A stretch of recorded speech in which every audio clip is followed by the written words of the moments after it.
I'd now like to call on Dottie Manier. I was told not to call you Manier, that it's Manier. So for past times that I've done that, I apologize. No problem. Dottie's going to produce or present to us the 2012-13 Annual Accountability Report for submission to the BOT. Thank you. Good morning. Each year, the Board of Trustees is asked to submit an annual accountability to the Board of Governors for the state university system. There have been just a few changes in the format for this year's report that I want to draw your attention to. Once again, the report begins with a high-level dashboard that includes information regarding UWF's performance against specific key indicators or key metrics for the state university system as a whole, and wanting to know what our contribution is to the achievement of those system goals. I will point out this morning, and actually I'll focus a little bit, on those metrics that are included in the Board of Governors' proposed performance-based funding model for the University of West Florida, just so that we continue to increase our sensitivity to those items. We were given the opportunity in the next section of the report to highlight some of UWF's key achievements for the year, and then finally we were asked to develop a contextual narrative regarding UWF's contribution to the 9 goals outlined in the most recent update to the state university system strategic plan. This section is somewhat different because our prior annual accountability reports actually were formatted to align with the previous strategic plan. The board's 9 goals, just for everyone's, to refresh everyone's memory, are to strengthen the quality and the reputation of academic programs and universities throughout the system, to increase degree productivity and program efficiency, to increase the number of degrees awarded in STEM and other programs of strategic emphasis, to strengthen the quality and the reputation of scholarship, research, and innovation, to increase research and commercialization activity, and to increase collaboration and external support for research activity. And finally, the third major category has to do with strengthening quality and recognition of commitment to community and business engagement, to increase levels of community and business engagement, and to increase the community and business workforce.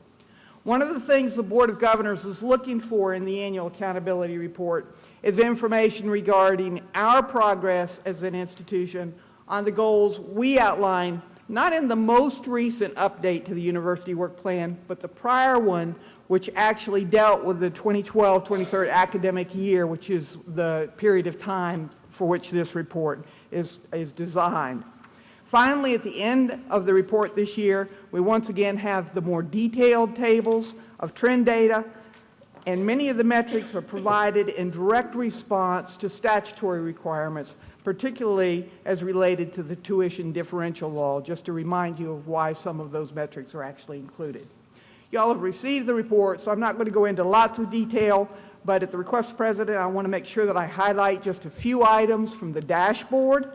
As you already know, in the 2012-2013 year, which again is our year captured in this report, UWF's headcount increased again by almost 5%.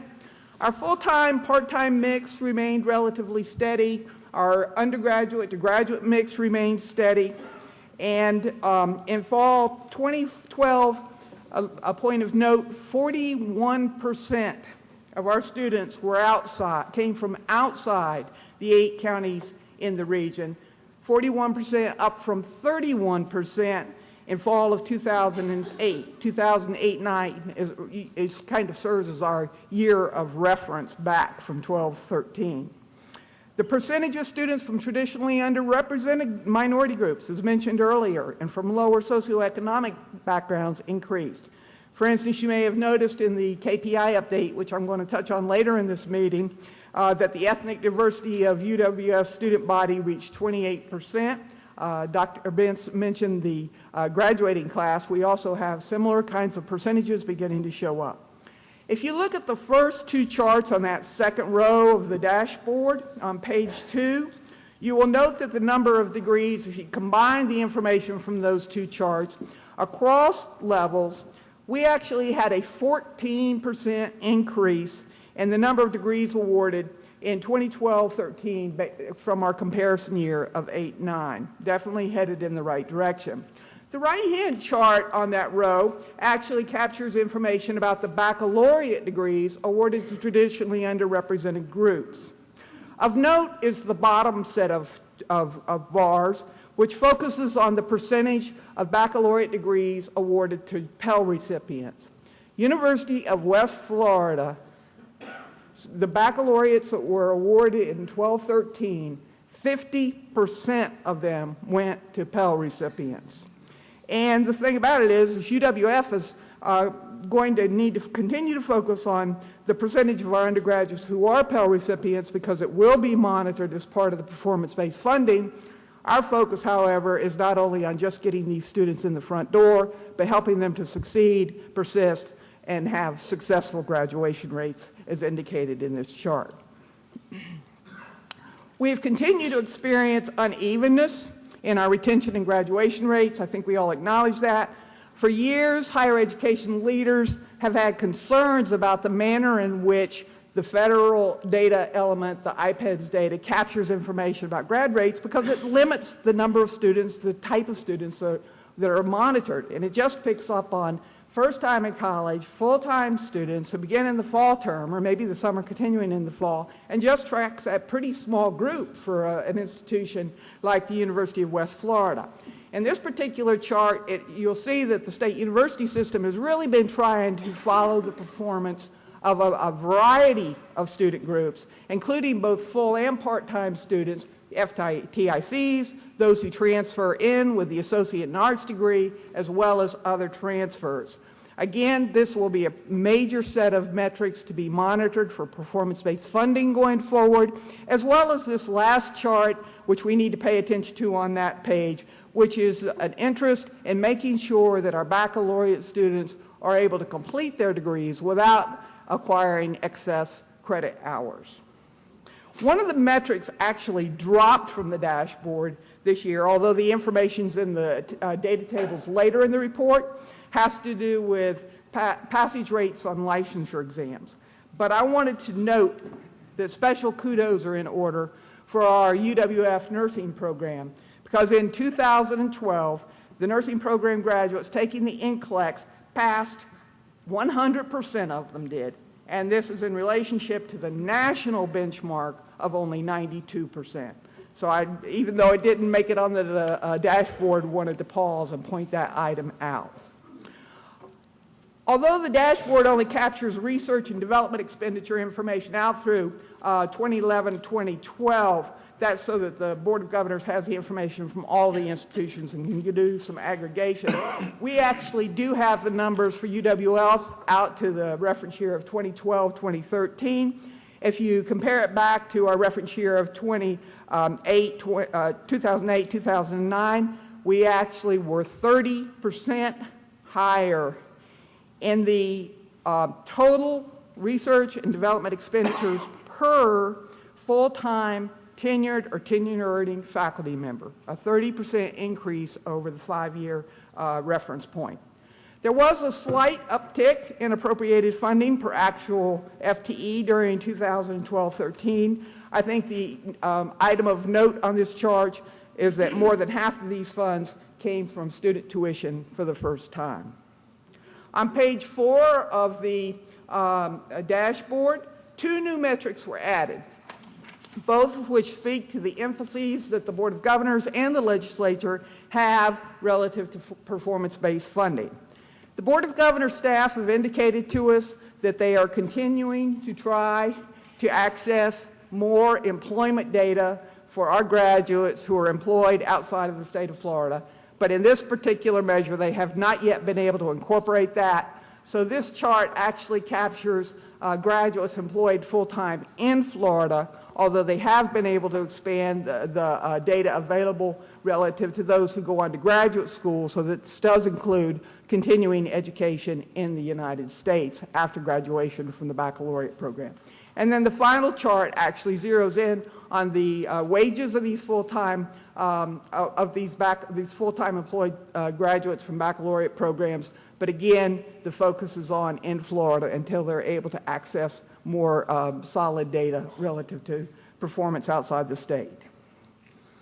Mr. Chair, in the coming weeks, the Board of Governors is actually going to be collecting this information from all of our sister institutions, and they will prepare a document that compares our performance against our sister institutions in the state university system. We'll forward that to board members just as soon as it becomes available. Later today, in our update on the KPIs that you have been asking us to choose, more of the focus on our comparison with our peers and aspirants as opposed to our sisters, we'll supplement these comments with a few more observations. Our request to the board today is to consider a motion to approve the 2012-2013 Annual Accountability Report for submission to the Board of Governors by December 18th. However, before you do, I need to point out one item. If we turn to the very last page of the Annual Accountability Report draft, and we look at Table 6A, if you go down to the row titled Total R&D Expenditures per Full-Time Tenured and Tenure-Earning Faculty Member for 2011 and 12, and the data exchange back and forth between UWF and the Board of Governors office, we have discovered that there was an error that was introduced into this chart. If you look at that number 77,074, that number actually should be 84,482. So as you consider the report for approval, Mr. Chair, for submission, we would ask that you allow staff to make that correction as well as to address any other identified typographical errors. I stand ready for any questions. Pardon? Was this, somebody make a comment? Would you like to say, Donnie? Just to say that as you consider the motion, if you'll make sure that you build into the motion the ability for staff to take care of that and any other identified typographical errors. I think it's important when we discuss some of these issues with the Board of Governors that we remind them that we're 12 miles from the Alabama line, and I think it's important that that we try to gather information of those people who still live in Florida communities but work across the line, because the emphasis is that the Board of Governors is trying to place on this is the fact that they want people employed and who live in Florida, and if we just report that they work out of Florida, that they don't work in Florida, is not a true view of what those people are contributing to the economy of Florida. So if they live here, even though they may work 12 miles away, they come home, they buy their groceries, they own a house here, they're paying taxes in Florida. So I think that there needs to be a much better understanding by the Board of Governors who all come from Central Florida and don't understand that. So.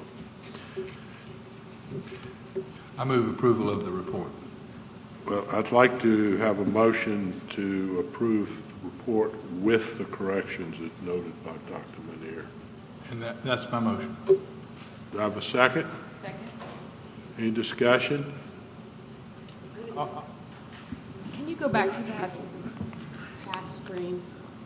I don't know. Table 6A, Yeah, 6A. the very last page of the report. Thank you. Maybe I missed it in your discussion, but why is there in 2009, 2010, the 82 grand, and with the corrected version 2011-12, there's an 84 grand expenditure on R&D, but what was special about 2010-11 that made it 40,000 more, or roughly? Michael, if you'll note down to the footnote, we have footnoted this for the Board of Governors. The 2010-11 data spike was due to the large Florida's Great Northwest cost share commitment, $3.8 million. Thank you. Any other discussion? Chairman Barrett, I think just following up on your comment, if just a comment to the Board of Governors on the inadequacy of the salary data. And I presume our sister universities within the system are having the same problem on this particular metric. But when you read the footnote on the salaries, the items that it does not include seem particularly specific to our position in our region.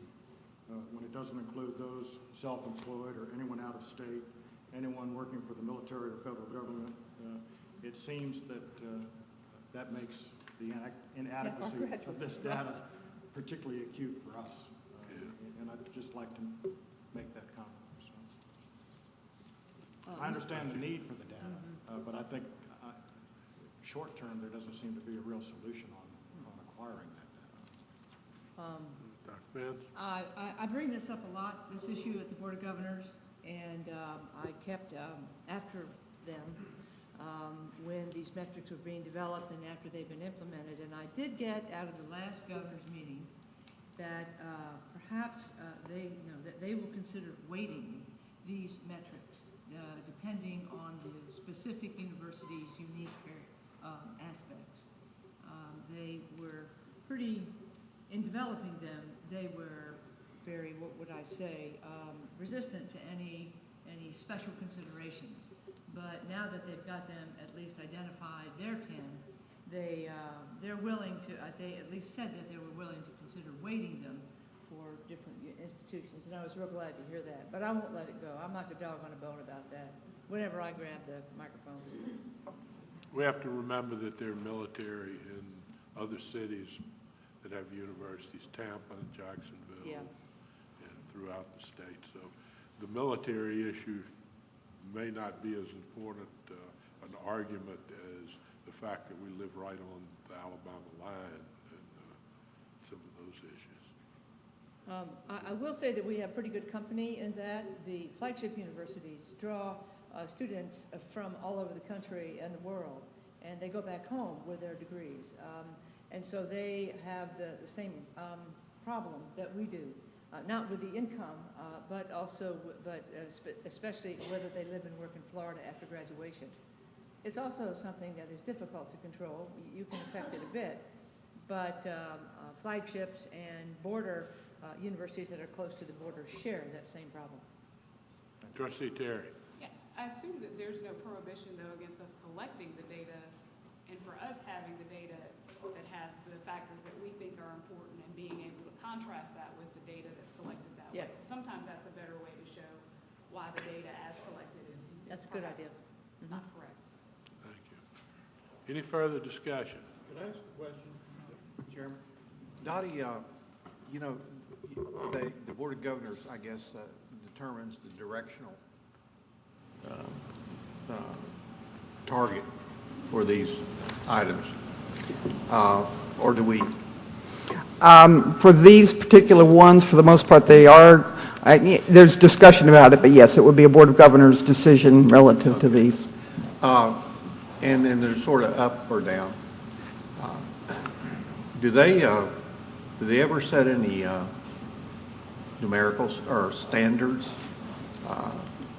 for any of them, or is it just the idea that no matter what you do, every year it's good that you go up or go down, depending on what the item is? Actually, there's greater and greater attention to numeric targets as well as directional targets for those metrics that are associated with the Board of Governors in the state university system. In our annual updates to the university work plan, we are asked to, establish targets, numeric targets for the out year. They monitor both whether or not we achieve the target, but also did we continue to head in the direction that we were wanting to go, so that there's some credit given for directional improvement, but also the numeric piece. As we move into the performance-based funding arena, you may remember from our recent discussion that they are approaching it from two different perspectives. One is from an excellence perspective. The other alternative is from an improvement perspective. So if the performance-based funding model goes forward as proposed, an institution may get some points that will apply towards the performance funding if they continue to improve at a certain percentage increase, or they have established numeric targets of excellence that are for the most part correlated with the goals they've established in their strategic plan. Now, their strategic plan right now goes out to 2025, and they're having to make some adjustments because they overshot on the projections on some of those things. But they're saying, as an institution, are you contributing in a major way to a particular goal? And if so, you can get points for helping to achieve that goal. If you're above the, for instance, above the median of what would be expected of every institution, then you'll get extra points. But what they're going to do if things continue to move forward as proposed for the performance-based funding is an institution will be credited with whichever is the higher of the two, either points for improvement or points for hitting excellence targets. Thank you. Chris? I have two questions real quick. Table 4E and 4F on page 27 and 28, are those specifically students that are transferring into our university? Do we have statistics on students that transfer out and go to other universities? Because I know the Board of Governors really stress retention rates, and I think it's important to note like that of our students that transfer out, that they are staying in the university system. And I know at the Board of Governors level they're stressing for it, so I was just curious if we had any of that data at all. I'm glad you brought that up, because one of the things when I mentioned that the state university system is trying to stretch beyond what the feds are doing the federal government is doing at this point relative to monitoring these, is we do have the capacity to monitor students who leave our institution but stay in the system. So actually that whole series of progression and graduation rates, starting with Table 4D on page 26 and going through Table 4F on 28. They're all set up in the same fashion.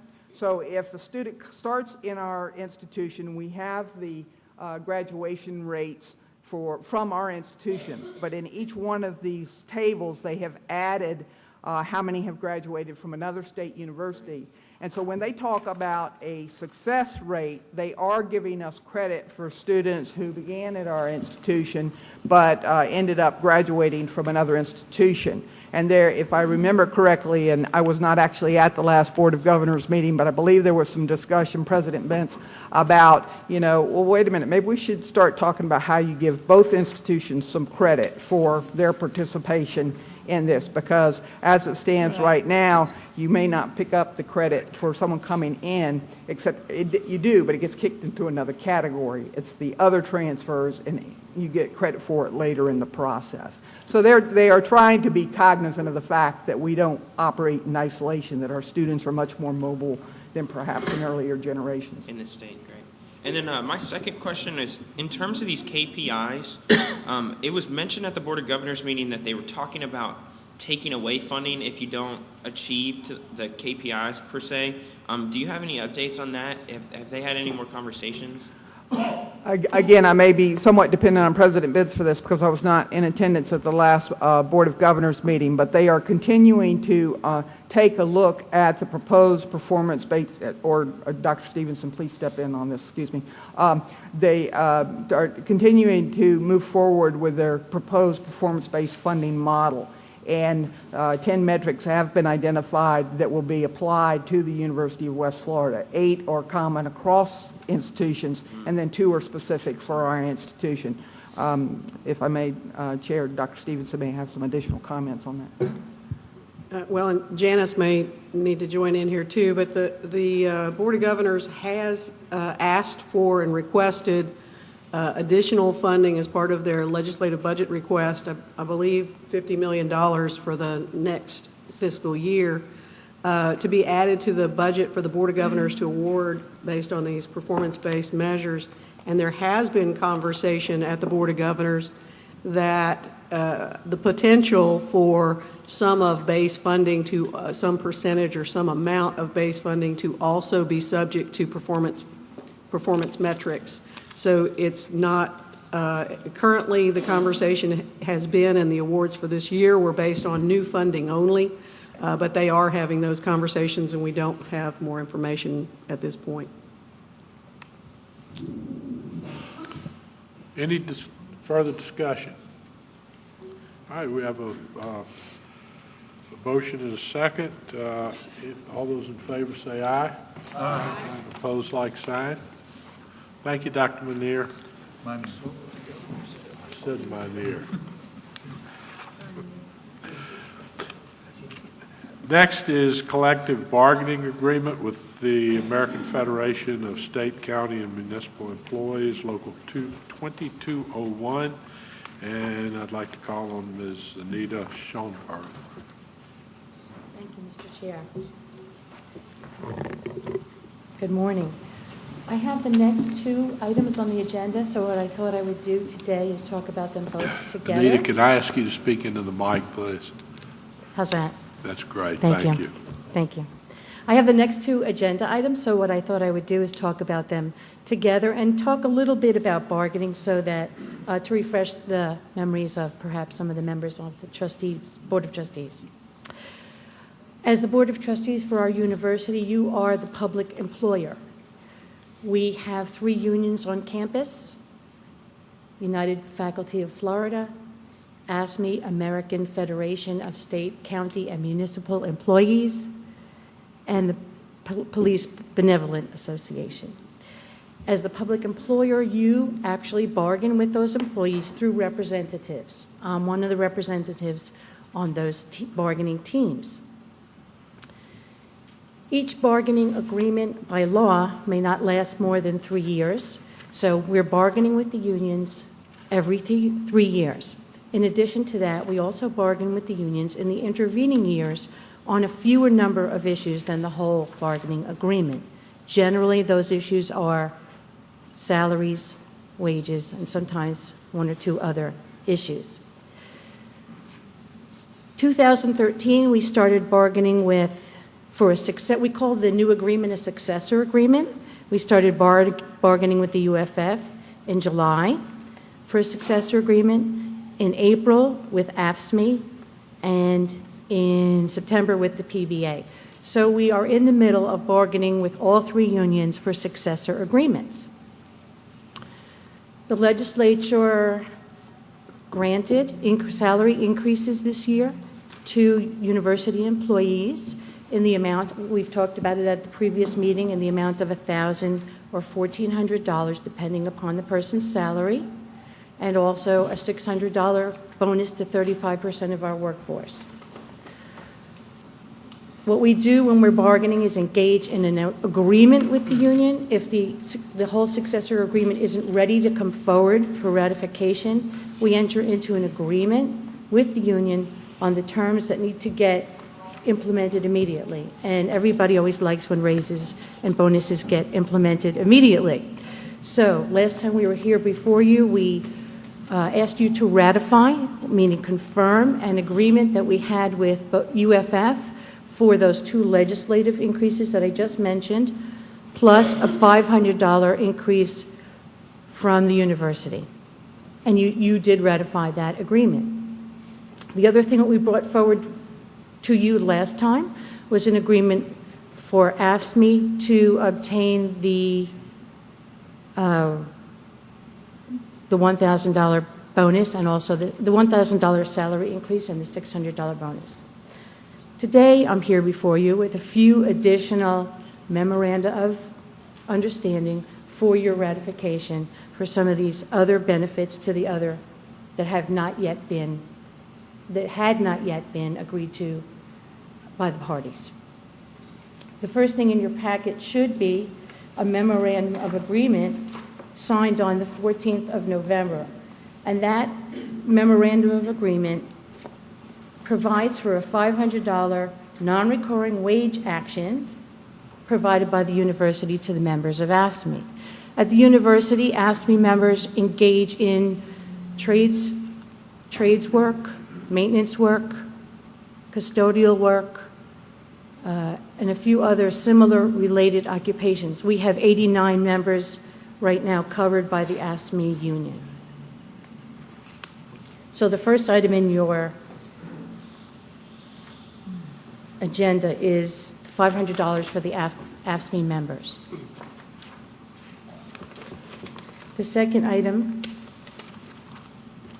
newly brought into your agenda is something that we just bargained with the union on this December 9th.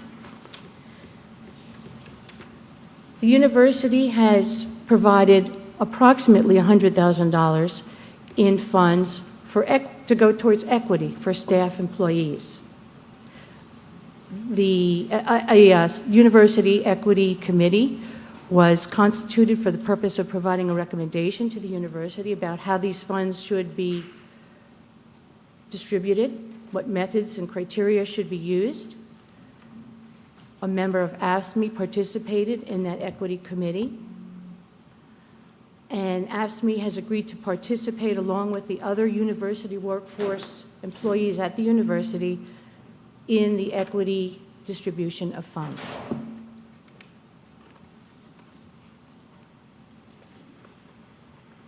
The next item in the agenda, the next two items in the agenda are two memoranda of agreement that we engaged in with the Police Benevolent Association. On our campus, we have 11 officers in the Police Benevolent Could we address Association. the other issue, the previous issues first? Sorry.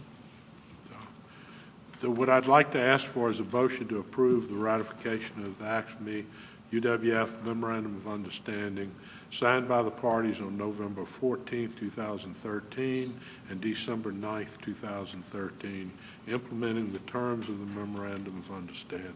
So moved. Do I have a second? Second. Any discussion?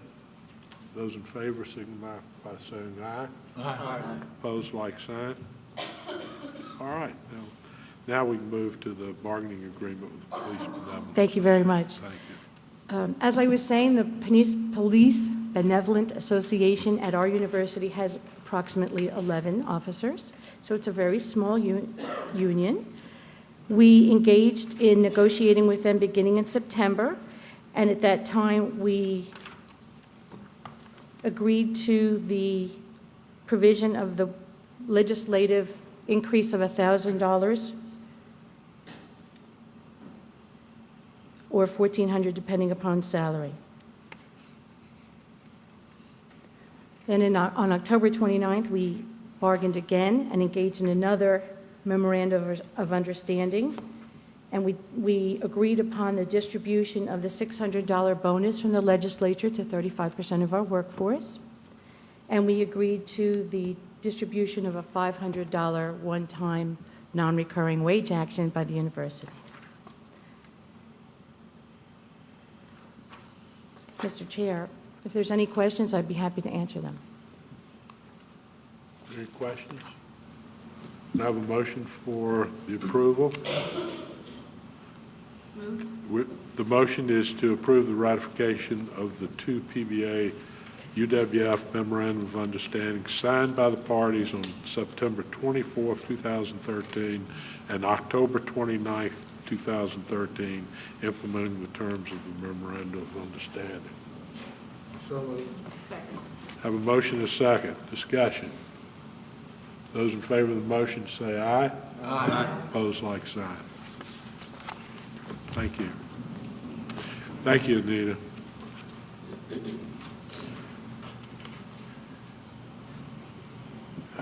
Faye Bowers, could you come forward, please?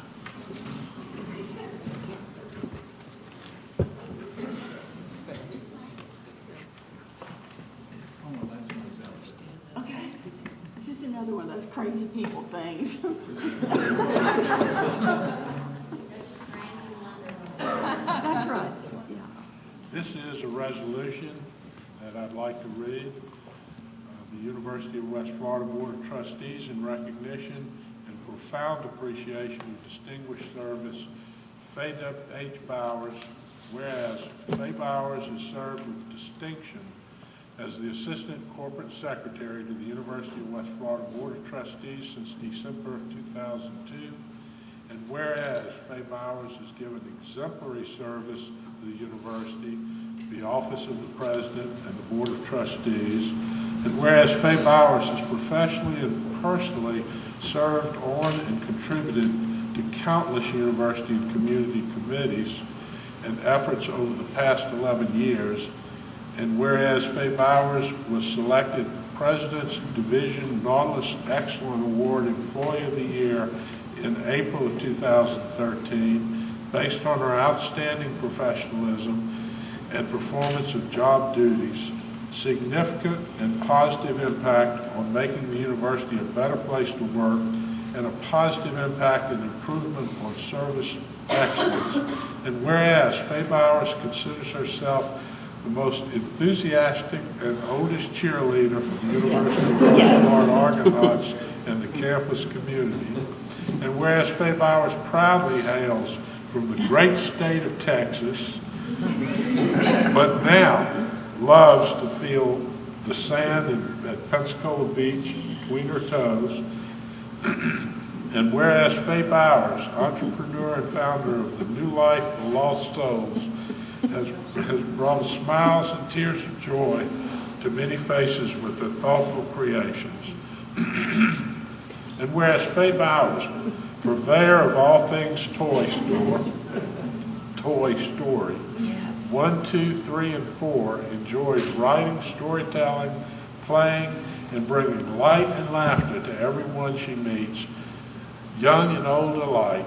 And whereas Faye Bowers, lovingly known as Gran, serves as a beloved mother, grandmother, sister, aunt, friend, and mentor for countless individuals. And whereas Faye Bowers lives with passion for the people, places, and things she holds dear. Therefore be it resolved that the University of West Florida Board of Trustees, meeting on the 13th day of December 2013, hereby recognize and commend Faye Bowers for her unending contributions to the University of West Florida. Be it further resolved that this resolution is included in the minutes of this meeting and a copy presented to Faye Bowers as a token of the board's appreciation and sincerest thanks. Could I have a motion for approval? So moved. Good Lord. All those in favor say aye. Aye. Opposed, like sign. Thank you.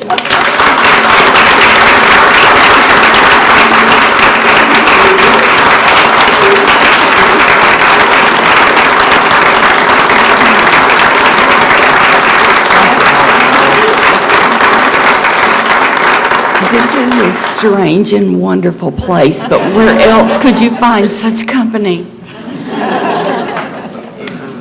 Yeah, oh, okay. Okay. That's right. Judy, get over here. Yeah, come on, brother, minutes, come on. Judy, get over here. One more, Judy. Yeah, Judy, go We'll have a Louis sandwich.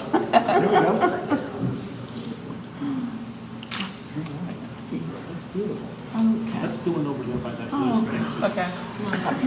No, you don't.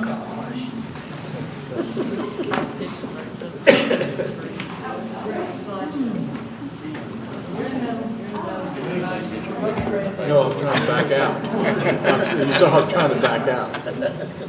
Yeah, okay. Thank you. That's why I'm not over there.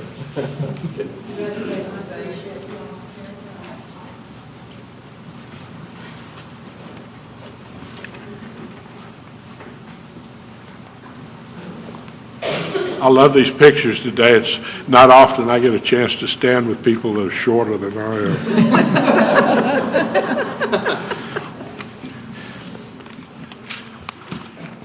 I'd now like to move to the informational items on our agenda, and I'd like to call again on Dr. Dottie Minear to update us on UWF key performance indicators. It rhymes with my dear.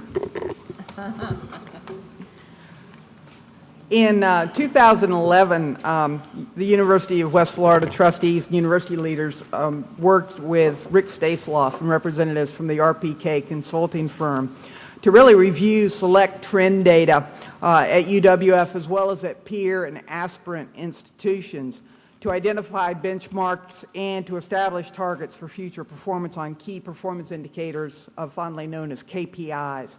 Since then, the trustees and the university staff have been monitoring our performance on these KPIs, as well as many of the other metrics that we've already talked about in the context of the annual accountability report for state universities. These KPIs were referenced and incorporated into the latest update to the university strategic plan via an appendix. Each December, in conjunction with the presentation of the annual accountability report, UWF staff update performance information on the KPIs. The primary purpose of this particular agenda item is merely to make you aware that that update, to point out a few more observations, and to seek your guidance as to whether there are additional metrics that you as a board want staff to try to monitor more closely. And Trustee Terry, we've made note of the request to try to get better information about what's happening with Florida residents who are, and Chair Bear, working in adjoining states. We did maintain the format to which you've become accustomed for reporting trend data for UWF and for our peers and aspirants. I do apologize for not getting the two-page document that's at your desk right now to you in advance of the meeting. You'll have an opportunity to dig into it and look through it a little bit more over time, and we certainly can circle back to it in future meetings. In response to requests from several trustees, what we've been working on are several different what we call summary dashboard views that focus on providing a real quick snapshot of UWF's progress, particularly directionally, on the different KPIs. For your information, we're also working on some documents that will be posted on our website next week that really get after more of where UWF ranks among the peers and among the aspirants, so we can start monitoring this at a finer level of detail. You know, our hope is actually to make these data available at various levels so that individuals with different needs are able to access the data at a level that makes sense for them given their respective perspectives. I know you're just seeing the summary dashboard right now, so like I say, I'll leave it to you to review, but let me give you a few pointers about how it's set up. If one focuses on the column called directional change from prior year, as well as the far right column, which really captures the directional change from either 4 or 5 years prior, depending on how far back we have the data. Over time, we'll be able to routinize that, if I may butcher a word and just say that it'll be 5 years all the time, but for right now it's either 4 or 5. Again, just looking at the arrows directionally and the color coding, you can get an idea of how UWF has been performing on these KPIs. The darker green boxes indicate that we are moving in the hoped-for direction. The lighter blue boxes indicate that we are not. Some of the boxes have been maintained in white. These are additional metrics that you asked us to monitor, or for which there really is, some debate about which direction you want it to go because there's so many contextual factors. And in some cases, you might want it to be going up, but that may have an impact of a negative unintended consequence, so you just have to have those discussions, but we've kept them on the chart for monitoring purposes. For example, just to give you a sense of how this reads, we did receive fewer, take a look at the very first one, if you will, Michael. We did receive fewer applications for first-time degree-seeking undergraduate students this fall than we did last year, but we certainly are up from 5 years ago. Middle of the page, our ACT scores were up both from the prior fall as well as from 5 years ago. That gives you a sense of how to read it. But let me point out just a couple of the examples on the second page that actually have both colors in the same row. Near the top, you have the ratio of full-time undergraduate FTE students to faculty FTE. We actually, good is going down on this particular metric, which is one of the things you have to pay attention to. Is it good to go up or is it good to go down? We did go down from our ratio from the prior fall. However, we did have a numeric target on this, Trustee Jones, and we did not quite reach the numeric target that we wanted. So that provides both the information that we are headed in the right direction, but we didn't make as much progress as we hoped to.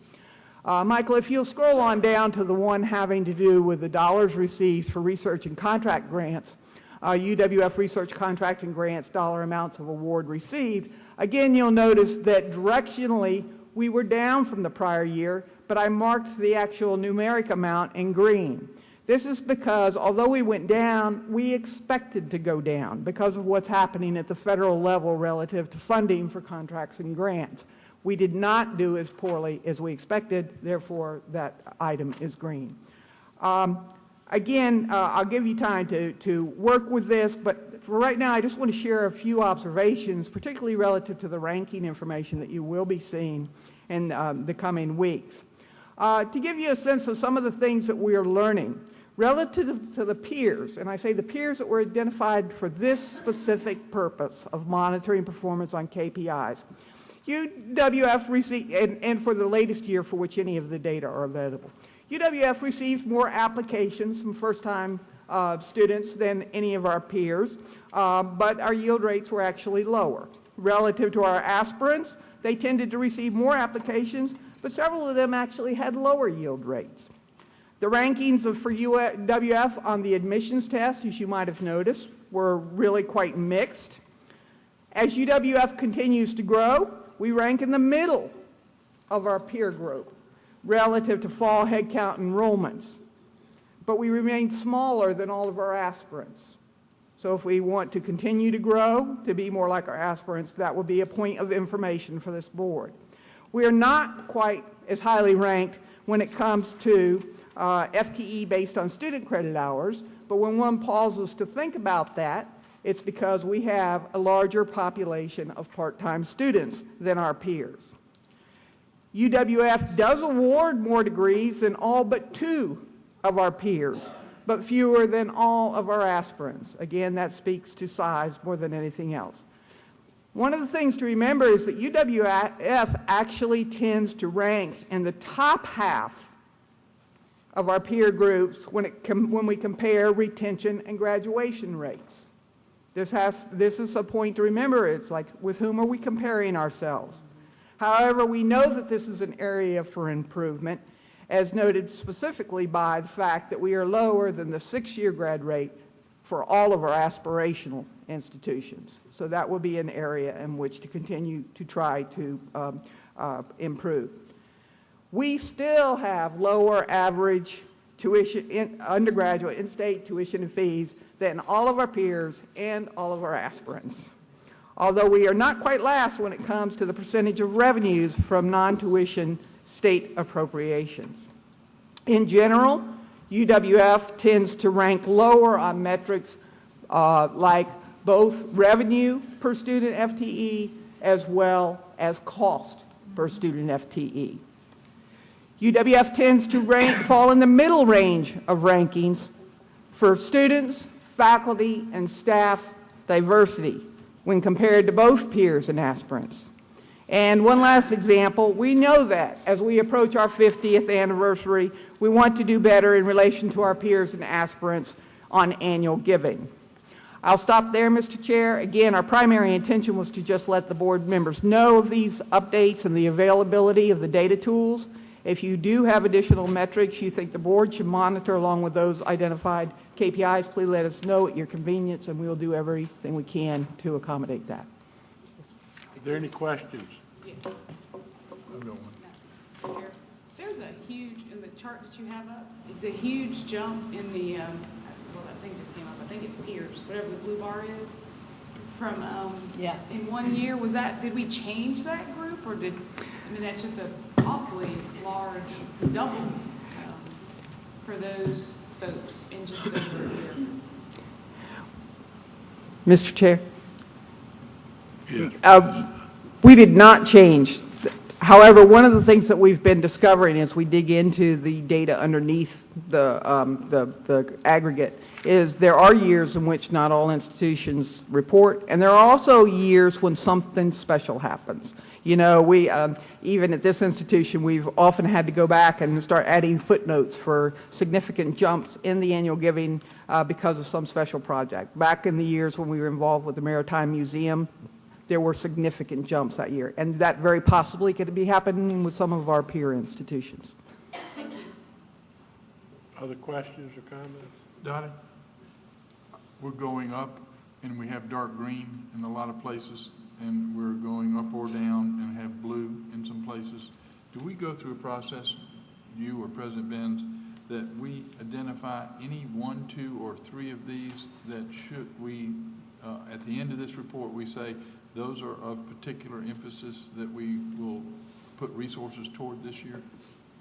Absolutely. The one that we're focusing on right now is retention. We've been focusing on that for the last couple of years. Another one is changing change is a good word, changing our enrollment, who we're marketing to, how we're marketing to. We've been mainly marketing to high school for the freshman class, and now what we're doing with a strategic marketing plan that is developing, we're going to market to all 3 classes, lower division, upper division, and graduate students. So yes, the answer is yes, and the 2 we're focusing on now is retention and enrollment. Thank you. Mr. Chair, if I may. Additionally, there's always the tie-in. It's really nice that our KPIs resonate so well with those things that the Board of Governors is watching as well. So when we do updates to our university work plan, very often we're asked in the context of any opportunity to provide a legislative budget request to the Board of Governors to talk about how we plan to, what our priorities are and what we're going to focus on. And again, we use this information to help frame those discussions so that it guides the budgeting discussions as well. Any other questions? Thank you, Dr. Bonnier.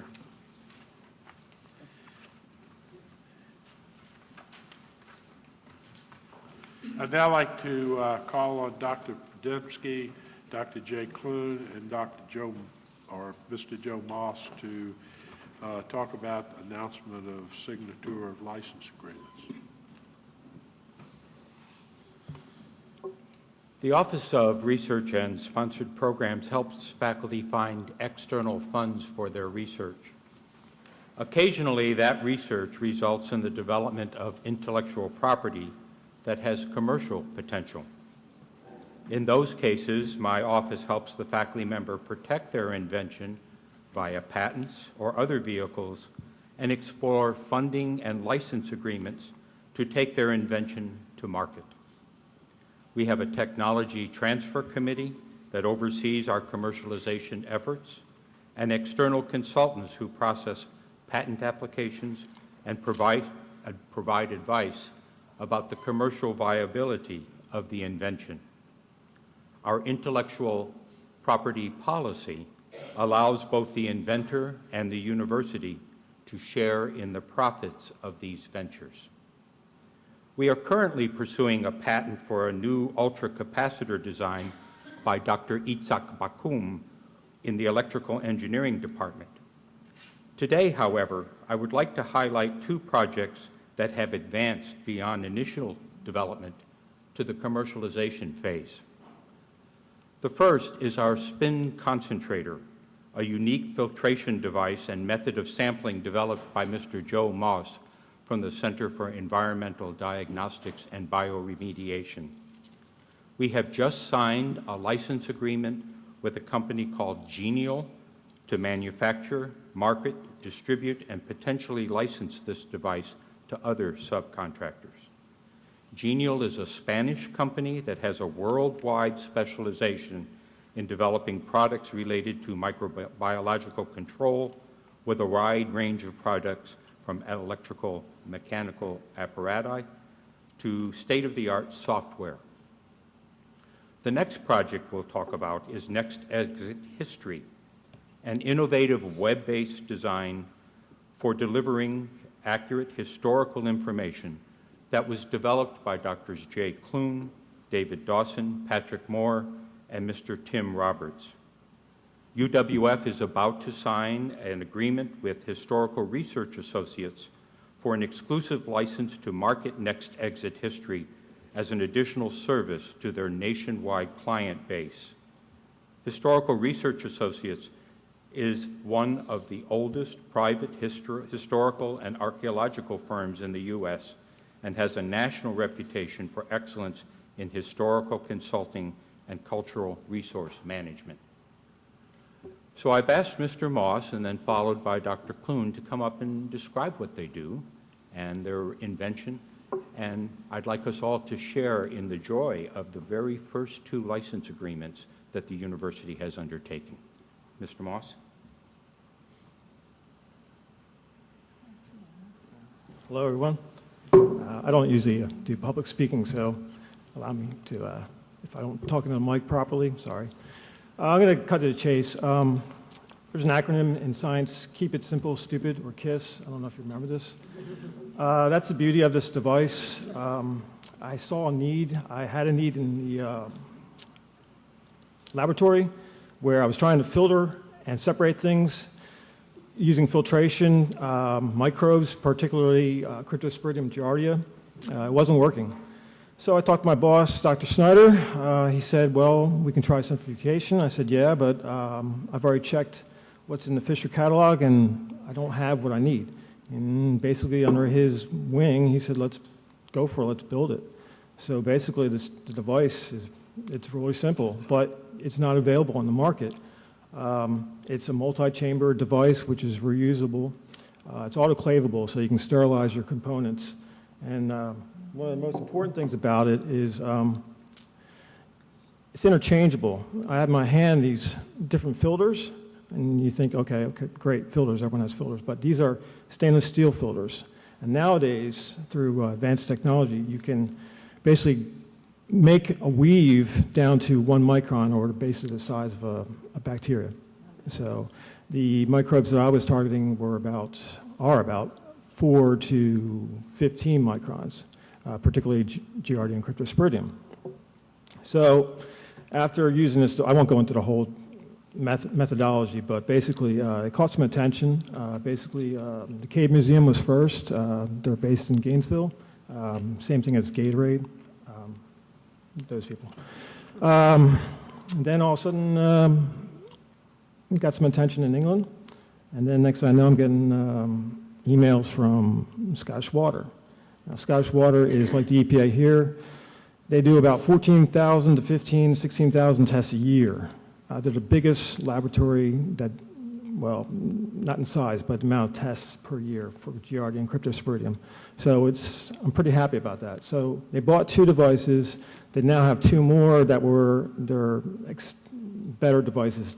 Genial, the company that Dr. Podemsky just talked about, made a adaptation, a better modified. This is prototype number 2. There's prototype 4 now. It's also being tested in Spain as well and in England. And currently, Genial is trying to make the device adaptable to semi-automation. So the ball is rolling. It's been fun. And I'm just saying, okay, Genial, I'm not what do you call it? I don't do this type of work. I'm a scientist, so I'll let them run with it. You know, they can modify it and make it better. So that's it in a nutshell. Okay? Any questions? Questions? In layman's terms, what is the bacteria? The bacteria? Yeah, that you're trying to get out. Well, the Cryptosporidium and the Giardia, they're actually protozoa. They are basically gastrointestinal parasites. So traveler's disease, I won't go into the nasty effects of it, but you know what I'm talking about. Okay, it's a worldwide problem, but since you can change out the device, the filters, it's amenable to other parasites. So I don't want to say too much, but we're trying to adapt it to helminth eggs, which are basically tapeworms, roundworms, whatnot, and that's another worldwide problem. So there's some hope here. But at least from now, there's attention, and we're going to see how well it works, keep it going, so. Good. Okay. Thank you. Congratulations to you. Thank you very much. Thank you.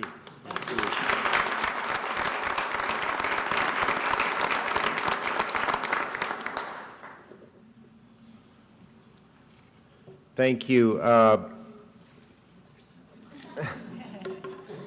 It's really a team effort, and when I begin to describe the project, you'll see just how much of a team effort it is. In fact, probably a third of this room could stand up. What you see on the board there is Next Exit History, what we call 3.0. It combines the latest in GPS technology and web services to deliver multimedia content on historical and cultural sites to smartphone users. If you go to the iPhone App Store or to the Android Marketplace today, you'll see Next Exit History 2.0. It looks and feels like a university project. What is coming, what you see on the screen here, is a commercial product that will compete with any heritage tourism app on the map, and we're adding a gaming feature, so we'll begin competing with the gaming apps.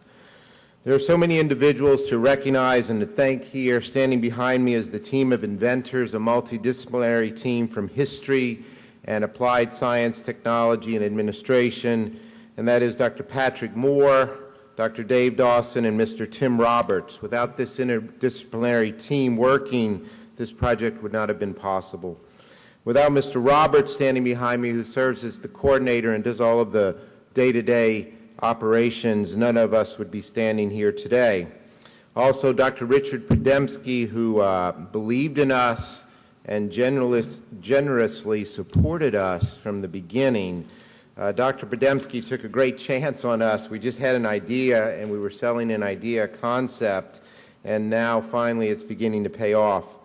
Working with him, Ms. Carol Rafalski worked long hours, nights, weekends, on grants, contracts, everything imaginable to make this happen. She was indispensable, and Ms. Gabby Gross, our office administrator in history, processed all of the paperwork, expenses, and the like. Council Pat Lott, who's up with you, has been wading through a mountain of contracts, investment proposals, trademarks, patents, copyrights.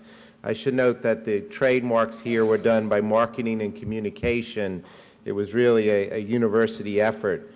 Trustee Suzanne Lewis has worked with us, a brainchild she has to add a store feature, a virtual store to this, where you can go to a site, check in at that site, and actually purchase books, souvenirs, anything related to that site from your smartphone is one of our future enhancements that we have planned.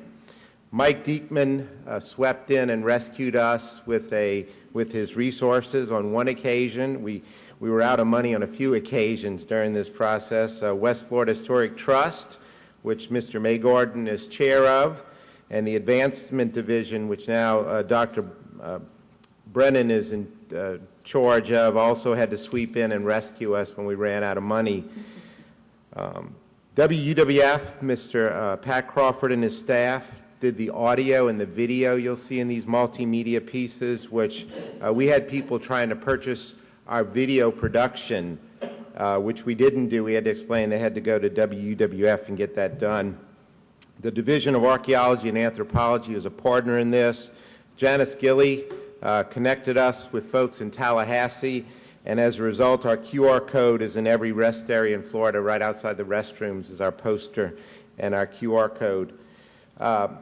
With some very significant investments recently from our partner, Historical Research Associates, in excess of $100,000 now, likely to go well over $200,000 this year, and the excellent design work of ZenWorks out of Seattle, Washington. To this point, we've done all of our own graphics in-house, and we use local programmers. We're now launching this Next Exit 3.0 in the next few months. As Dr. Podemski said, HRA is a national firm with 40 years experience.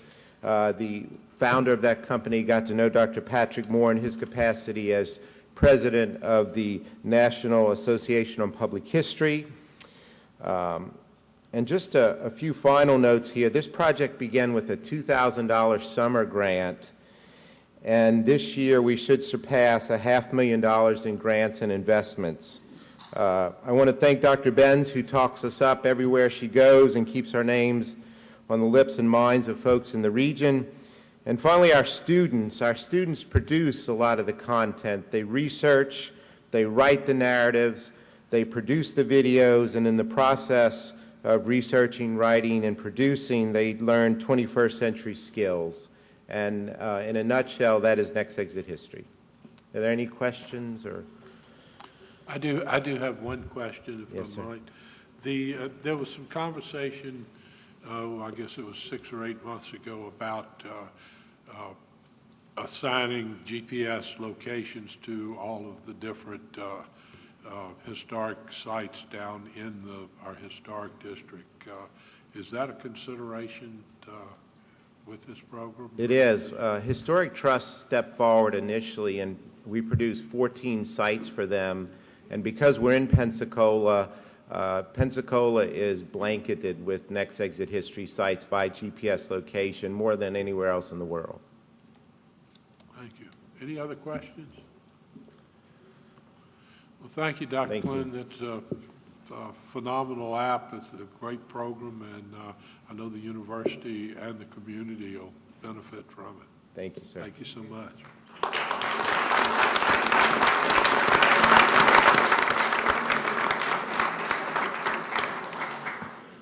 I'd now like to call on Dr.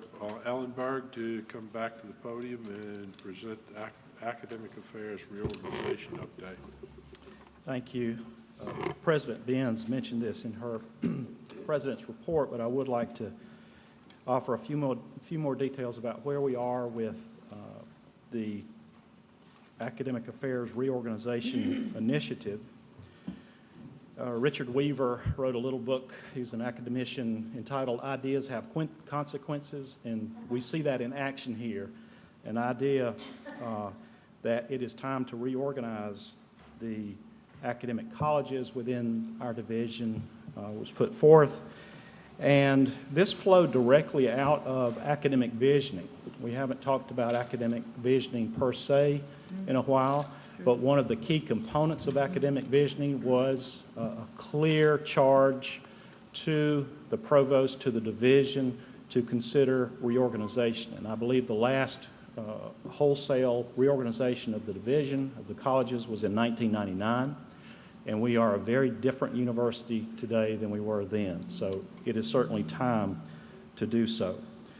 I would like to first and foremost thank Dean of Libraries Bob Dugan for his tireless, even-handed, and I might even say ferocious approach to this project. The timeline has been very aggressive, and I asked Dean Dugan a few minutes ago about if he had an estimate of how many hours he had spent on this project to date, and he said probably between 750 and 1,000 man-hours.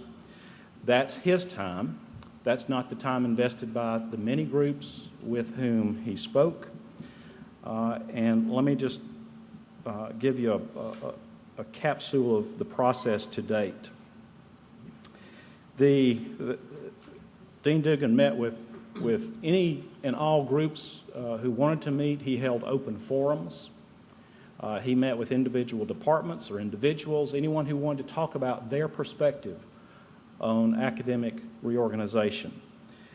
He pulled that into a draft report that was posted for feedback, and then another round of meetings occurred based on the draft and the feedback.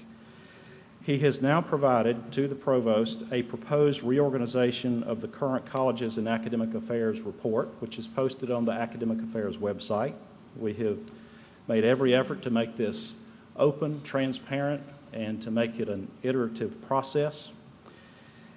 The next step in this is to hold a retreat hosted by the provost on January 28th. This retreat will include the Provost Council, that is the leadership within the division. We have invited representatives from United Faculty of Florida, the UWF chapter, a student government representative, a faculty senate representative, and a staff senate representative, so that this will be an inclusive conversation. The purpose of the retreat is to review the proposals contained in the report, to develop an implementation plan, to importantly link reorg plans to available resources, and to determine what to do first. This will not happen overnight. This is an incredibly complicated process, and every change that is made will touch hundreds of systems in our university systems, everything from reporting lines to payroll, so it is quite involved, and we're planning to make that as painless as possible now. This is the future of the academic division of the university, and so in large part, this is the future of the university for the foreseeable future. And we are intent upon doing it in a thoughtful, measured, and inclusive manner, and we believe that the process that we are employing to that, for that is to that end. So with that, there's not much to say beyond that because conversations continue, and the retreat will really be a watershed in this whole process. I'll be glad to answer any questions if I can. Are there questions? Thank you, Dr. Ellenberg. Thank we you. look forward to the results. I'd now like to call on Dr. Fry and Dr. Bailey to give us an update on the Association of Governing Boards Advisory Statement on sexual misconduct. Thank you, Chair Fair. You're waiting on more. I've been waiting all day to say that. He does. You love it. He does. So as the PowerPoint is coming up, I will start off with the big picture in terms of why we are here, and then we'll have Dr. Fry talk about what this means for UWF. The AGB periodically puts out these advisory statements for University Board of Trustee members to educate you on important issues or trends in higher education. For example, they put out a statement a couple years ago related to intercollegiate athletics that you will hear about sometime next semester as we embark upon football, and to talk about the intersection of those two. The most recent advisory statement they put out was in October related to sexual misconduct on campuses. And I will tell you, within the Division of Student Affairs, we have been spending an inordinate amount of time on this particular issue and making sure that we are in compliance. Next slide, please. There are lots of guiding policies and legislation that leads us to shore up our efforts related to sexual misconduct on campus. It all really started off with that Dear Colleague letter in April of 2011, which ushered the guidance, ushered the things that the university needs to do around its compliance around issues of sexual misconduct, sexual violence, and gender-based discrimination. The Violence Against Women Act, or what we call as VAWA, back in February 2013, talks about, and I quote from VAWA, ongoing prevention and awareness campaigns for students and faculty. That is a broad brush statement, and there is room for interpretation about what a prevention and awareness campaign is, and we are taking that up and talking about what that means for UWF. The Campus SAVE Act, or Campus Sexual Violence Elimination Act from February of 2013, that act amends the Clery Act. You all will know the Clery Act that requires us to publish every October 1 the annual security report and timely warning notices. So it adds to that particular document. Intimate partner violence is something we need to track. You can think of that in terms of dating violence, stalking, and domestic violence. We are supposed to provide victims or survivors with written information regarding their rights. And then we are to amend campus procedures so that they are conducted by those who are trained in sexual assault and intimate partner violence issues. Check, we've done that, by the way. The next two are the most recent Dear Colleague letters, or the DCLs. The April letter relates to retaliation, and that it is unlawful for someone who reports an issue of sexual violence, discrimination to be retaliated against, or someone who participates in a hearing process related to that subject. Retaliation is forbidden. The June Dear Colleague letter is about pregnant students, and they cannot be excluded from participation in educational programs. Again, another Title IX issue. This board approved the revised Student Code of Conduct, which includes information about Title IX and how we handle Title IX cases differently than non-Title IX cases. And then lastly, this board approved in September the UWF's first ever Title IX policy. So lots of stuff has been happening in this last 2-year period in terms of this particular issue. Next slide. So because this has become a hot button issue in higher education, there are several institutions that are under investigation or engaged in lawsuits around Title IX policies. I would tell you that I would boil it down that they have been sued or investigated for 3 main reasons. And again, this doesn't mean institutions have done anything wrong. It just means someone perhaps thinks they've done something wrong. One would be hostile environment. An environment where sexual misconduct, assault, gender-based discrimination is swept under the rug, doesn't seem to be cared about, an environment where there may be organizations that certainly are pro-male who may promote that sort of thing and believe that the institution is not doing anything to circumvent that, so it creates a hostile environment. The second one, and we don't have that here, by the way, second one would be grievance procedure concern. Basically, how do you handle those cases? We've got a Title IX policy that legislation describes how we handle those cases. And the third thing they're being sued or investigated for, in my opinion, relates to Clery Act compliance concerns. There's something either with the existing Clery Act or because of VAWA that institutions are being poked at and looked at. And so we are consciously aware of those issues that those institutions are being sued for or being investigated for, and are monitoring those and having internal conversations about what does this mean for us? You know, are we covered? What do we need to do, et cetera. Next slide. The Title IX policy, Dear Colleague letter, and then the AGB advisory statement also talks about, personnel, and being intentional about who the Title IX coordinator is.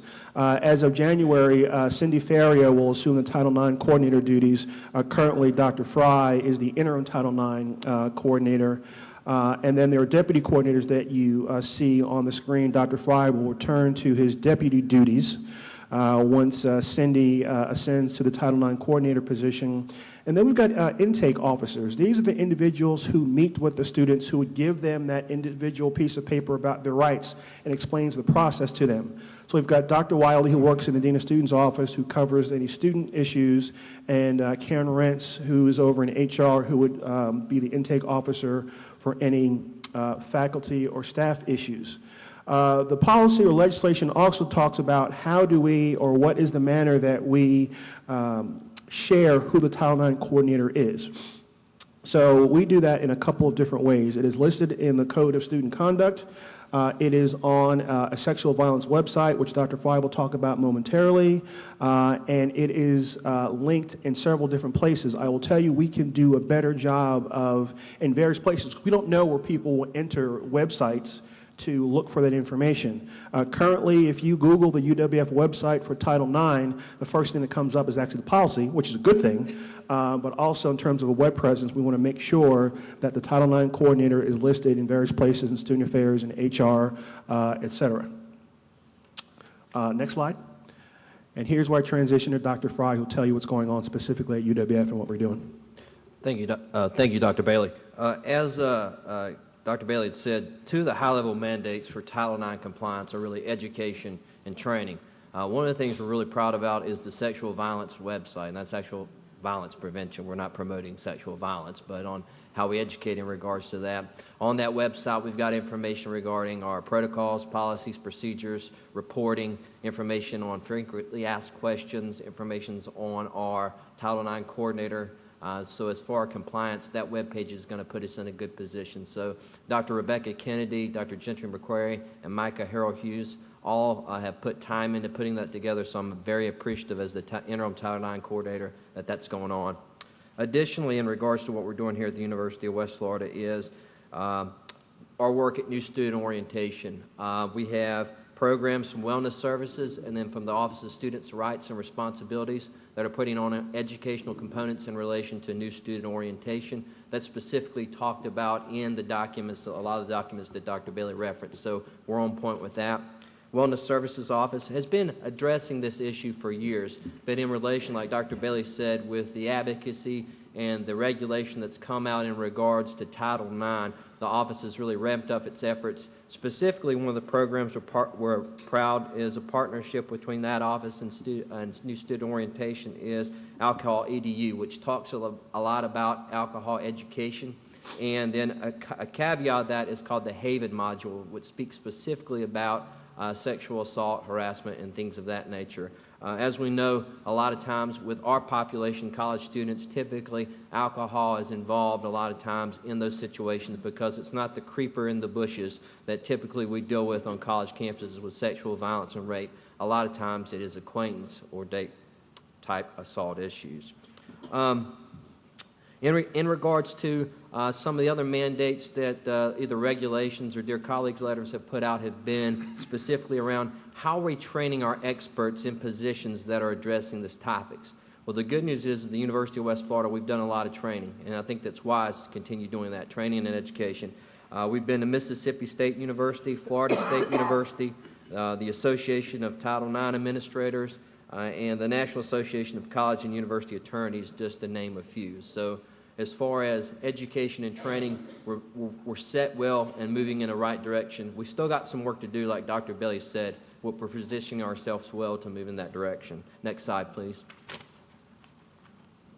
So here's where we're at. As far as 2013, we have 16 total reported incidents. Of those 16, 3 have been found not in violation of policy through the investigation process. We have 4 pending cases in various stage of the resolution process, and then we have 9 that there was not enough information to move forward or the alleged victim didn't want to move forward with a formal complaint. What I will point out, though, is in those instances, through either Dear Colleague letter or regulation, we don't stop with just, the victim says, or the alleged victim survivor says, I don't want to move forward. We have a duty to the larger community. So in those instances, we'll at minimum do a cursory investigation, because our duty is not just to the single individual in the act of harassment or assault, but to the larger community to make sure that we don't have a predator or concern out there.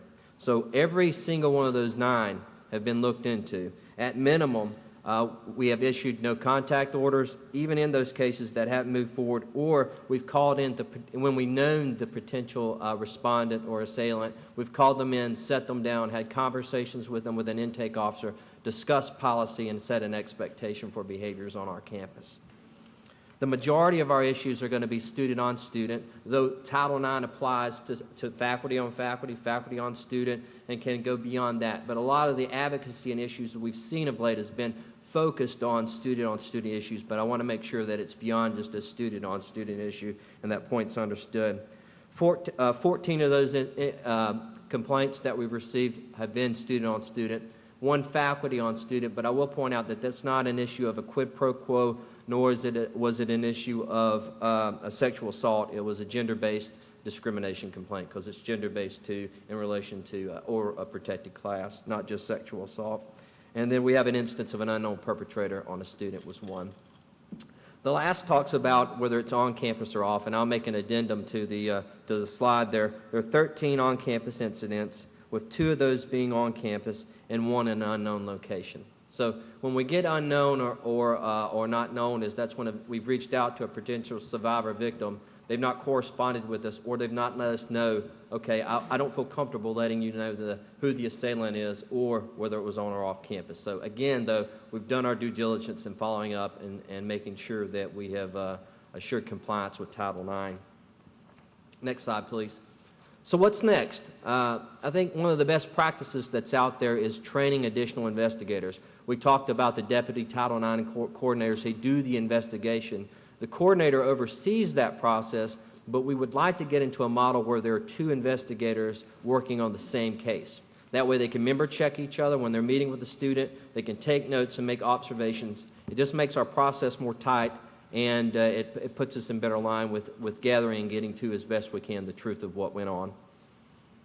We're also currently updating the Title IX policy we recently just passed, specifically with the Violence Against Women's Act, language in regards to dating violence, domestic violence, and stalking, and then with the most recent Dear Colleague letter in specific reference to pregnancy. So making sure that all those things are referenced in the policy that was just passed, so we're staying current as things are moving forward, we're staying current with where they're at and monitoring those things.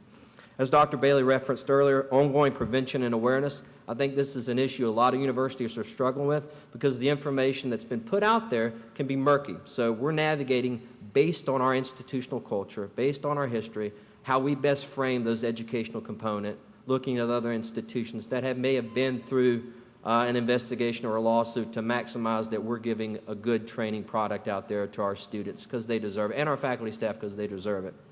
We're also working on a Bill of Rights for each individual that comes in that is a potential survivor victim of a complaint, that we provide them with this information so it has a list, referrals, resources, and that would be hand-delivered. We'll also supplement that with electronic delivery because we know students nowadays like electronic information where they can get to it and access it quickly from either a web page. But the law, the regulation says you have to hand them a hard copy when you meet them. So right now, the implementation date for that, I believe, is April of 14. We're ahead of the curve. We're already trying to, when we meet with students or individuals, provide them with those resources and that information. And then lastly is to make sure, as the governing board document said, make sure you all, as a board, are up to date where you need to be in regards to these things through either briefing the Student Affairs Committee or other applicable committees with where we're at in regards to compliance with Title IX. Last slide. And I think with that, Dr. Bailey and I will turn it over to any questions if there are. Other questions? Trustee Terry. Yes, so I have two questions. The first is, I'm assuming it's all gender neutral though, because you can be a male and be assaulted by another male or by a female, that kind of stuff. And then the second question was, at what point do you involve law enforcement, local law enforcement? Well, what's great about us on this campus, we do have our campus police. So Chief Warren, as applicable, will connect with off-campus. Those that occur on campus, since we have certified police officers, it's easy to operate in that memorandum of understanding because we cannot delay our administrative investigation because of an ongoing police investigation. Regulation actually says, best practice is going to say if you're going to delay so that the police can gather information, going past the 10-day delay, they're not going to be very happy, at least the Office of Civil Rights, because they're looking at was there a violation of the law, whereas we as a university are looking at did they violate our policies. But usually it's going to be in partnership. Most of my conversations, Chief Warren is highly engaged in that as my role as interim Title IX coordinator. Other questions? Dave? In the AGB report, I was stricken by the percentage of cases that are associated with alcohol. They've mentioned a number of 92%. Logic would have expected that to be high, but that was even higher than I would have thought. Could you talk about our policies on zero tolerance on alcohol on campus, particularly underage drinking? Because it would seem to me that would be an area we would be vulnerable given that association. You're correct, Trustee.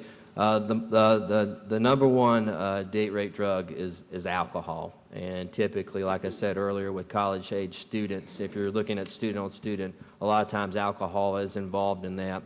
As I referenced earlier with the alcohol EDU program, that's one of the things we do initially with incoming students to make sure they have an understanding of alcohol because there is that link. That's why the Haven model and the alcohol EDU is so successful because they're linked together and that conversation's ongoing.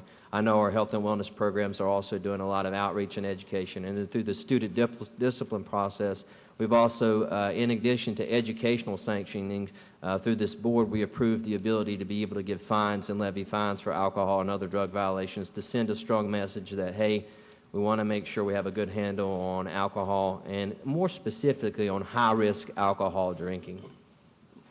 If I can also add, Trustee Cleveland, we've got a pretty active alcohol coalition on campus that also monitors policies, procedures, and practices.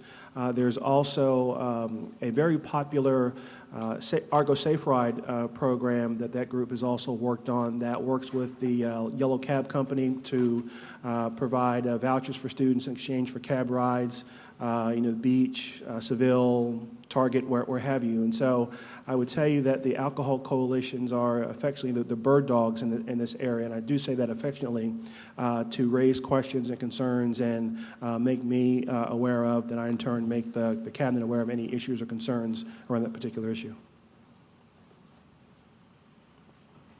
Any other questions? All right, thank you, both Dr. Fry and Dr. Bailey. I'd now like to call on Janice Gilley to give us a report on the International Aerospace Industry Forum for Northwest Florida Leadership. I've asked Dr. Northrup, Dr. Dawson, and Dr. Keller to join me. They're three of my bleary-eyed travel partners.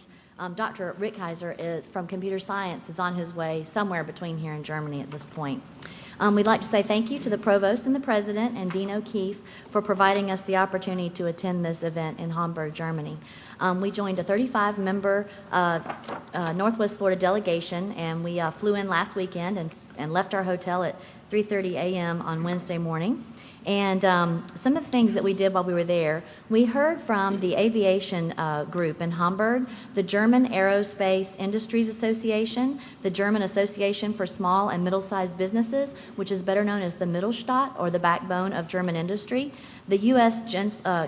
Consulate General to Hamburg, Lufthansa Technik, Airbus Leadership, and the Enterprise Florida Germany office.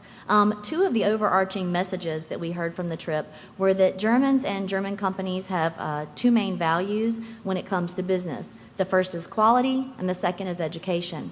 From a quality perspective, we heard at Lufthansa that they always strive to maintain 100% quality because it is always harder to come back up to 100%, so they never want to let it slip.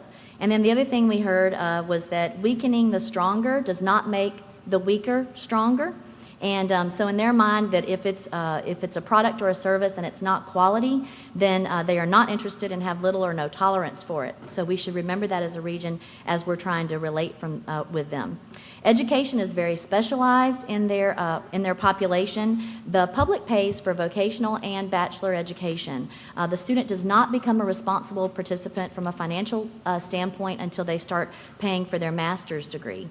A professor or a doctorate level are very highly regarded. Time and again, speakers and presenters gravitated toward, I would say, our UWF team for conversation.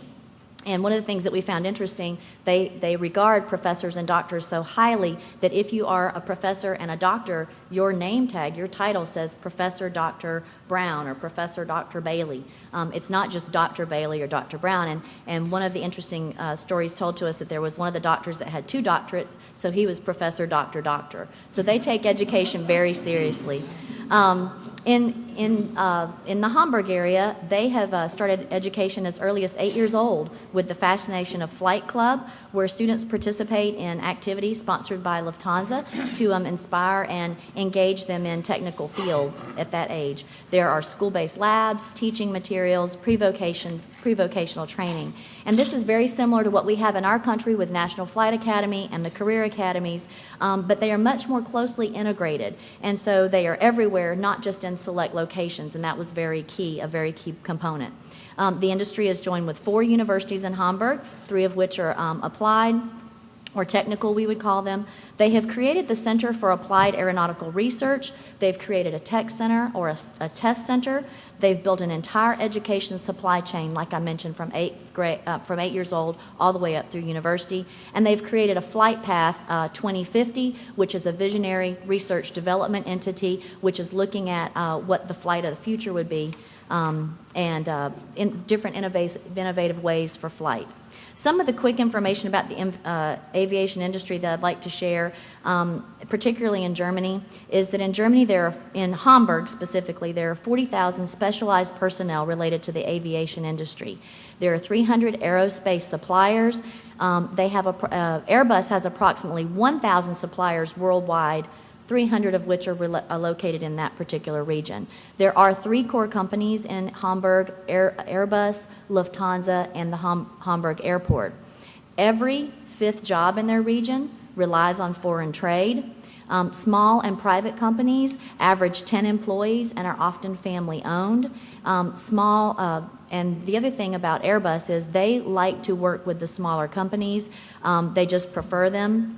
And that more than 80% of the suppliers to Airbus are valued at less than 50 million euros. So that's pretty small compared to some of the larger suppliers that I think people have envisioned. In Hamburg, they've created what's called the Leading Edge Cluster, and that's a triple helix, or what we would call a consortium. And that's where they've taken research, education, and science as one leg, industry is another leg, and the public sector funding is a third leg. This partnership pushes innovation, skills, and expertise, market position, competitiveness, and internationalization. It provides for applied programs and research so that they're placing employees and the companies in the best position for a combination of knowledge and practical skills that are demanded by their economy. Airbus in particular, I would highly recommend if you get a chance to go visit, that you go visit, but if you don't get to go to Hamburg, definitely go to the Mobile facility. They are responsible for assembly and testing, and when we toured the facility, we got to see the A320, and we also got to see the A380. The A380 is a $400 million plane, each one, and it seats 800 individuals. They have 17,000 employees, 35% which are assembly, okay? So that leaves 65% of those employees for administration, research, and other types of occupations. They have 13,000 orders for their planes, which they consider very good because they have more orders than deliveries. They have deliveries of about 8,000. They perceive that there will be a demand for about 29,000 aircraft in the next 20 years as the India and China markets open. Aircraft, I just want to share with you real quick about the aircraft product line. It takes 10 years for development. Then they spend 20 years in production of that particular aircraft and delivery. And then that last aircraft that rolls off the line actually lasts 25 to 30 years. So the lifetime of one product is about 70 years. So, and they're very serious about making sure that it lasts that amount of time. In Mobile, you may be aware that the plant is currently under construction. It's a $500 million investment, $600 million investment for about 1,000 employees. The first set of employees is currently heading over to Hamburg for a 9-month training to get them up and going. The first plane starts in 2015, and then they expect the first one to roll off the line near the end of 2016. At Lufthansa, when we went to Lufthansa, I just want to share with you that they focus on passenger transport, logistics, training, catering, and IT services for the aviation industry. They are a primary trainer for the industry. They provide about 30,000 training days a year in locations all over the world. There's currently not a U.S. presence, but they are looking for support for curriculum and curriculum elements that are specifically related to new technologies. We did see the Hamburg Training Center, and there they have about 30 instructors for 600 students, and in that facility they have like entire airplanes or engines for those students to practice on. And it was extremely impressive, and it was very clean. We were very impressed by how clean it was too for all the work that they were doing. Now, as a conclusion, what do we believe were some of the best opportunities for UWF and for our region? First of all, what we think that these types of opportunities will not happen overnight. We must develop relationships with not only Airbus and Lufthansa and those types of companies, but we also must look at some of the people that are the end customer, the Deltas, the US Airs, the United Airways, because they get to make some decisions about their product as well. While Airbus is doing the assembly, these companies are actually making some decisions about the internal aspects of and components of their airplanes. In Germany, we were told that it takes typically a German company about 4 to 5 years to make a decision as to whether or not they even want to move. Enterprise Florida gave us an example where a company came to them in 2009. A company called them this summer and said, I met you in 2009 at the air show. We're ready to relocate to Florida. And they said that's a very common occurrence, that the Germans take a lot of time to sit there and vet, to think about, to contemplate, and make all those kind of decisions before they come forward and express their interest. The second thing is how flexible can we make our education system to support aerospace and the aviation industries? The creation of an education supply chain from K-12 to graduate school would be very important for our region to show our interest and to show how we could respond to their needs. Internships and apprenticeships would be very valuable. Airbus values real-world education.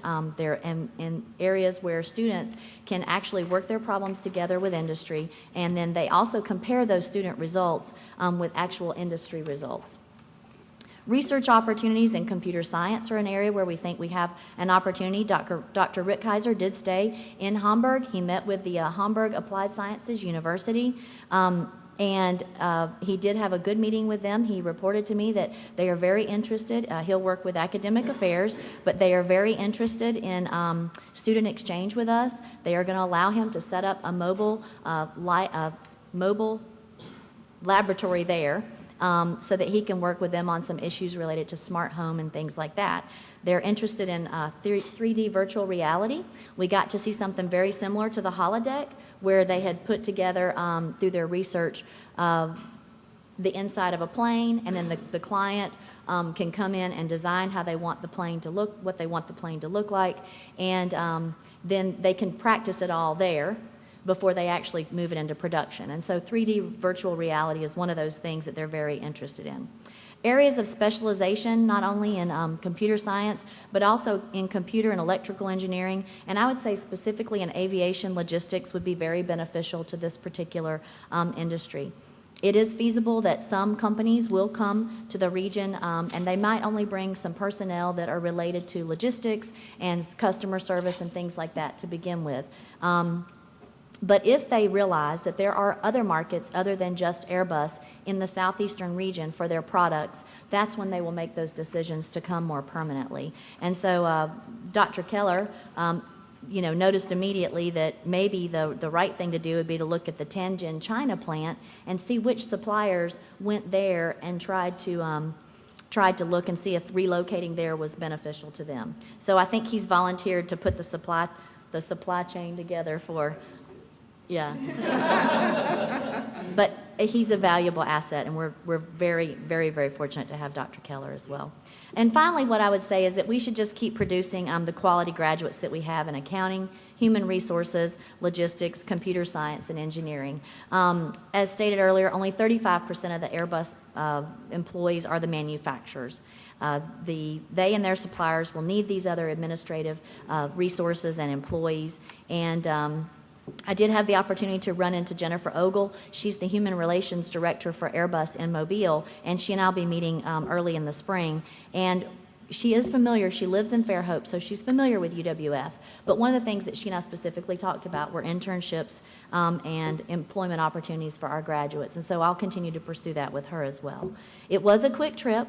But I would say that the knowledge and experience that we gained was invaluable, and we're more prepared for that journey that Airbus will take us on and take this region on in the future.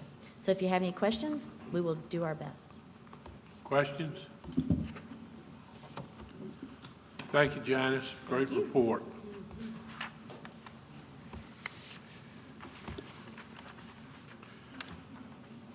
We've got each of you have a list of upcoming events. I'd like to remind you that today we have a 12 o'clock or a few minutes after at this point presentation. At 3:30 we have commencement practice, and here in the Commons Auditorium. And tomorrow's commencement, I encourage all of you to come for that. And then on the 17th, from 2 to 4, we're having a reception for the retirement for Faye Bowers, and I hope all of you can join us for that. Faye, we thank you for everything you've done for us and for being our house mom. Thank you. You've kept us straight and out of trouble, more or less, since Collier Barrow left. And if there's no other business to come before this meeting, we stand adjourned. Thank you. All right.